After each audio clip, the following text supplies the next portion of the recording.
Si vous regardez ces images, c'est que vous êtes certainement en pause cigare. Et vous avez bien raison.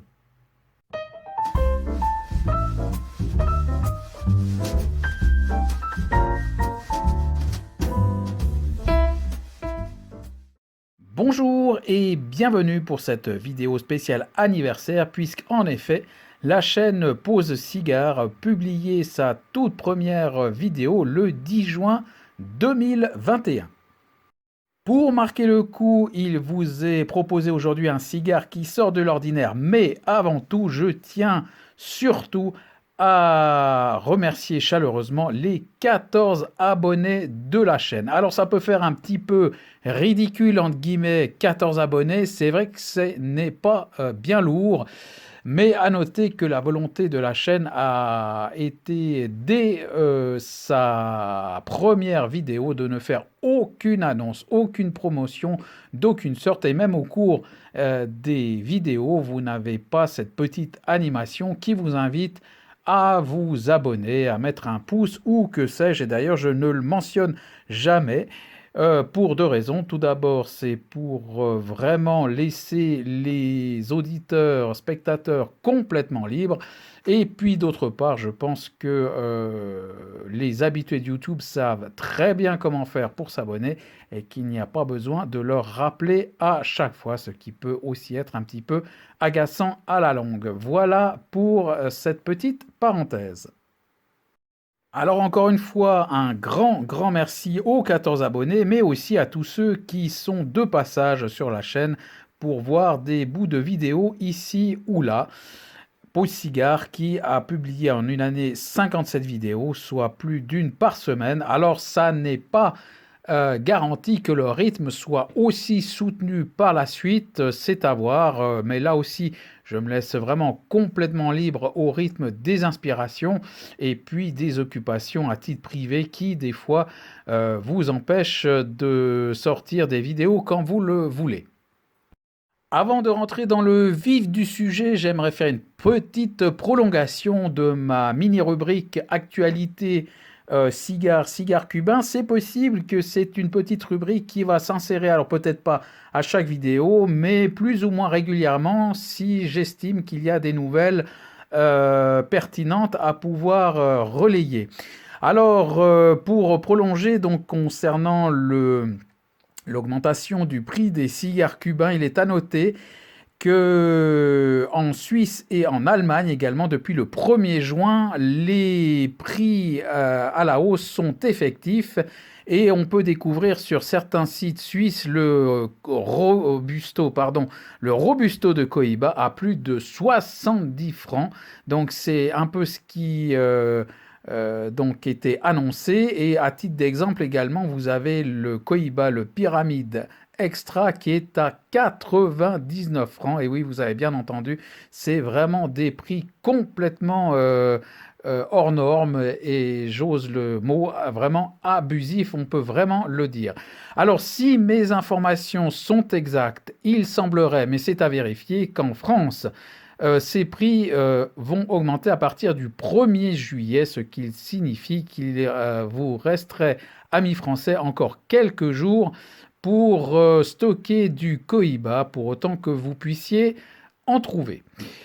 Deux petits points concernant l'actualité justement. À noter en tout cas en Suisse la sortie ces prochains jours dans les Casalel Habano du H. Upmann 52 spécial Année du Tigre qui donc va sortir ces tout prochains jours. Et puis là je fais une petite parenthèse également car personnellement j'attendais également la sortie d'une édition régionale suisse d'un Quai d'Orsay qui s'appelle Sélection Royal, sauf erreur. Il aurait dû sortir plus ou moins en même temps que l'édition régionale française sortie il y a quelques mois, le Clémenceau, toujours chez Quai d'Orsay. Mais pour l'édition régionale suisse, qui devait sortir l'année dernière pour fêter les 25 ans de collaboration entre la société Habanos et la société Intertabac, qui est l'importateur officiel des Havanes en Suisse, eh bien, nous attendons toujours cette sortie qui prend beaucoup de retard, comme d'ailleurs plusieurs modules cubains qui sont toujours en file d'attente.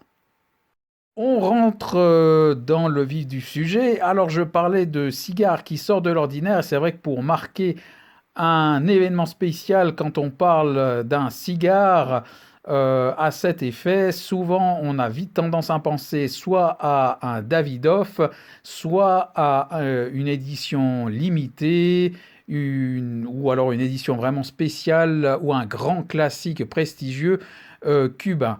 Alors là, il n'en est rien. Moi qui affectionne de prendre des chemins pas forcément explorés par tout le monde, je vous propose un cigare relativement prestigieux, même s'il est moins connu. Alors vous l'avez bien évidemment vu en titre, il s'agit d'un cigare de la marque Padron. J'ai envie de qualifier cette marque de Davidoff du Nicaragua, tant pour sa gamme tarifaire que pour sa réputation gustative. Et pour faire un petit peu d'histoire, la manufacture Padron est une, nous dit-on, des plus petites du Nicaragua qui produit environ 6 millions de cigares par année. Son siège principal est à Miami. Une marque créée en 1964 par José Orlando Padrón, un émigré cubain qui donc se lance dans la confection de cigares. À noter la particularité pour ces cigares, c'est que tous les tabacs sont vieillis sur un minimum de 2 ans et demi. Alors, à titre personnel, c'est la toute première fois que je vais déguster un cigare de cette marque. Et à noter, une marque relativement confidentielle, en tout cas sur les chaînes de cigares francophones. Je n'ai évidemment absolument pas tout vérifié, mais il me semble qu'il n'y a aucune chronique de cette marque qui est pourtant assez distinctive et qui mérite le détour, en tout cas à lire les commentaires sur Internet. En revanche, il y a des vidéos consacrées à cette marque sur les chaînes anglophones, sur donc des chroniques de certains modèles. Il y a même des comparaisons entre certains modèles de cette marque Padron. Mais pour revenir donc aux chaînes francophones, alors je ne sais pas si c'est une première, mais en tout cas les vidéos sur cette marque se font vraiment très rares, en français du moins. On en vient à la fiche technique avec ce cigare en cave depuis mai 2021 et dégusté le 17 juin 2022. Son nom de référence, le Padron 1926, 40e anniversaire, naturel, origine Nicaragua, c'est un puro. Son format est un torpedo avec une longueur de 17 cm,2 et un diamètre de 2,14 cm, soit un ring de 54, et son prix en francs suisses 35 francs 40. Au niveau visuel, nous nous trouvons en présence vraiment d'une belle pièce, vraiment qui donne envie.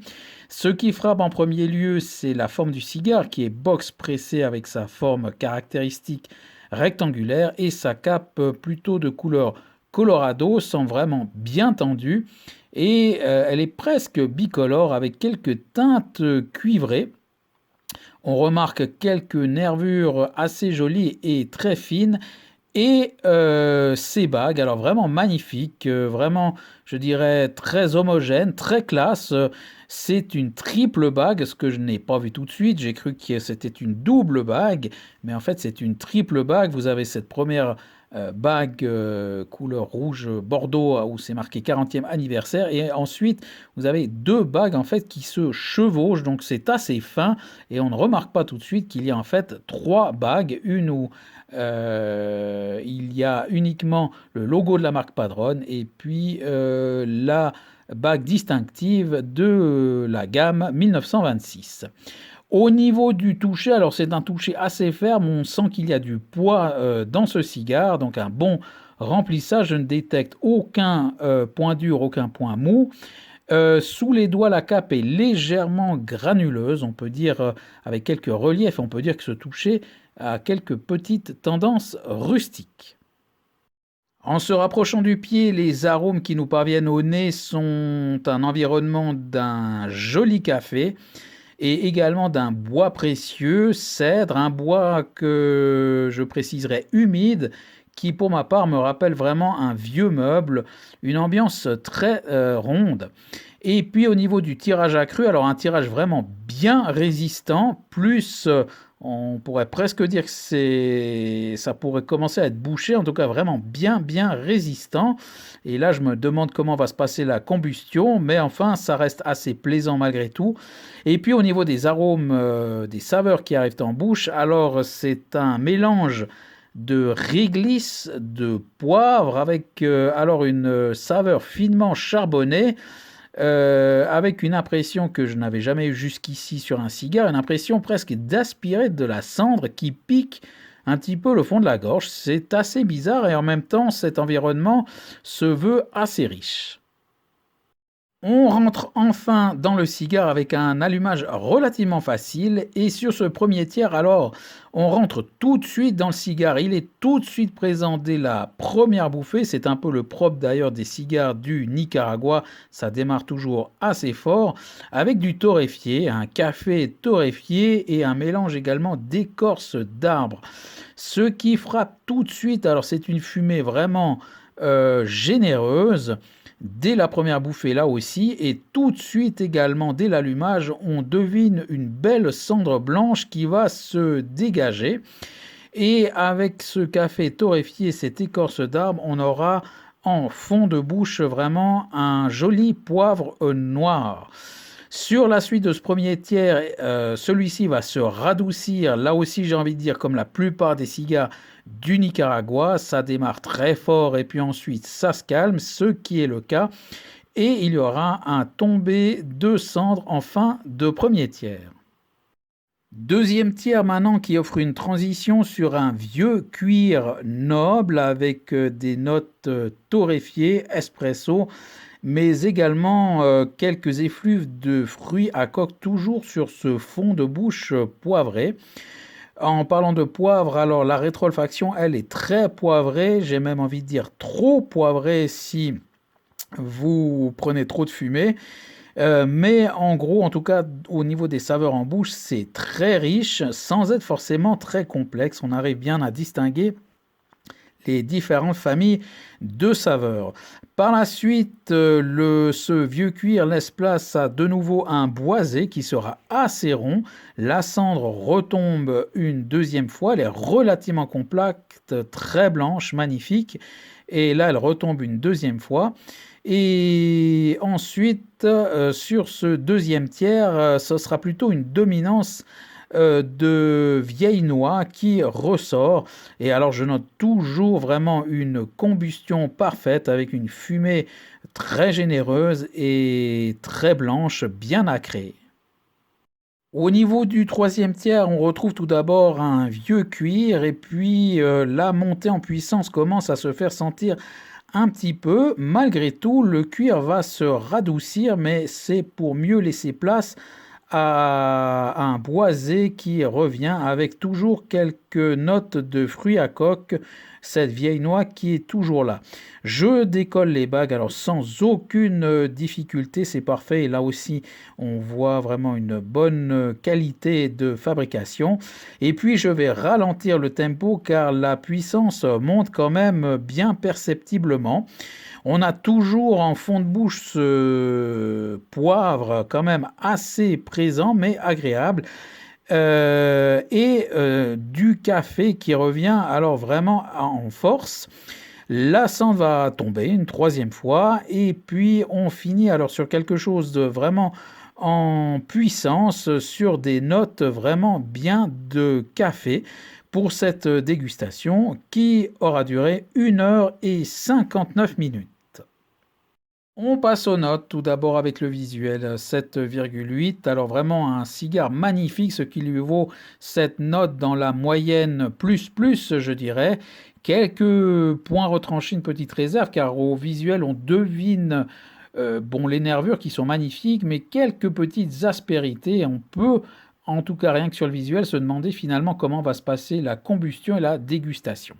Au niveau de la qualité de fabrication, 8,3. Alors là, il a plutôt fallu chercher qu'est-ce qu'il fallait lui retrancher comme point. Alors, il y a eu un ou deux mini décalages de combustion qui se sont rétablis d'eux-mêmes, mais franchement, à part ça, difficile de lui trouver des points négatifs. Une excellente fabrication, une combustion absolument régulière avec cette magnifique fumée. C'était un vrai plaisir.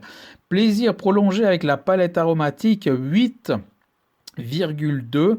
Une superbe palette. Alors vraiment le gros point fort, c'est que il n'y a eu aucun dégazage à faire, aucune amertume. Alors c'est certainement dû évidemment à la qualité du cigare. Peut-être que les une année et quelques de cave lui ont également fait du bien. Mais alors vraiment, à ce niveau-là, c'est assez rare. La question du dégazage ne s'est en fait même pas posée, tellement la combustion était parfaite et au niveau aromatique, cela se passait bien. Alors, ce n'est pas une palette extrêmement complexe comme je l'ai signalé, mais par contre, elle est très très riche et on distingue vraiment bien les saveurs les unes des autres entre le bois, le cuir, le café, les fruits à coque, des allers-retours, une belle évolution avec une montée en puissance qui va crescendo. C'était vraiment très très agréable et vraiment un plaisir à chaque bouffée de la première à la dernière. Le rapport qualité-prix, c'est moins bon, 6,7. Alors 35 francs 40, on est dans les prix des Cohiba, en tout cas les anciens prix des Cohiba, devrais-je dire. Donc ça reste quand même une gamme élevée. On est aussi dans les tarifs quand même supérieurs de Davidoff, ce qui valait donc cette petite comparaison que j'ai fait en début de vidéo.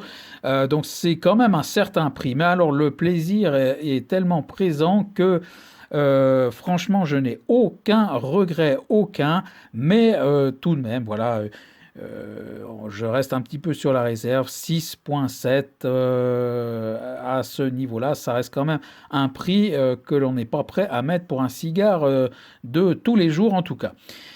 La note globale 7,84. Ce cigare prend la tête du classement. Je vous parle, pardon, plus assez régulièrement de ce classement sur lequel je m'arrêterai certainement prochainement pour faire un petit bilan, mais il prend la tête devant un Arturo Fuente et je termine par l'index de puissance de ce magnifique Padron, 6,5.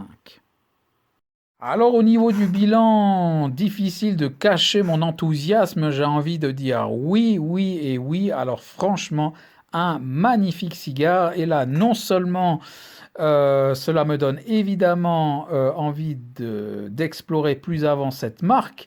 Pour la petite parenthèse, je possède d'ailleurs un deuxième cigare de cette marque, de la série de 1964, que je me réjouis de découvrir avec vous d'ici quelques mois.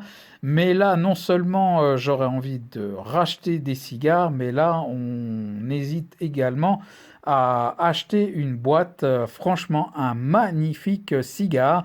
Alors, ce n'est pas un cigare que je pourrais conseiller à un débutant. Il faut quand même déjà un petit peu identifier les différentes familles de saveurs. Il y a, comme je l'ai dit, il n'y a pas trop de complexité, mais quand même, avec cette montée en puissance, c'est un puro du Nicaragua, je vous le rappelle. Et comme je l'ai signalé, donc ça démarre toujours assez fort, même si cela se radoucit en deuxième tiers, cela remonte en puissance sur la fin. Donc il faut déjà quand même avoir un petit peu de bouteille pour aller sur ce cigare. Mais alors vraiment, je ne peux que vous le recommander. Alors à noter que j'ignore si ce cigare est commercialisé en France. Je disais qu'aucune chaîne francophone n'avait fait de chronique sur ces cigares, mais finalement je ne sais pas s'il est distribué en France. Et puis à signaler que même si vous le trouvez en Suisse, il est assez difficile et malheureusement, il semble également souffrir du syndrome cubain, à savoir qu'il semble exister des ruptures de stock, ou en tout cas sur la plupart des sites suisses, mais également les sites allemands, il n'y a pour l'instant pas de cigares de cette marque disponible, bien malheureusement, mais c'est à surveiller et dès qu'il y aura à nouveau du stock, alors il est certain que je me réjouirai d'en acquérir quelques pièces.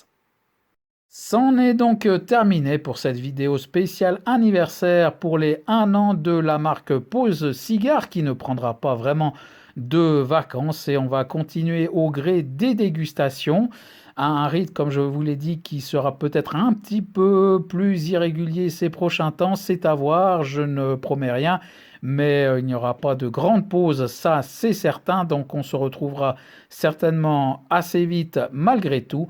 Et en espérant que cette vidéo vous aura plu et vous aura donné quelques renseignements sur cette marque, je vous dis à bientôt!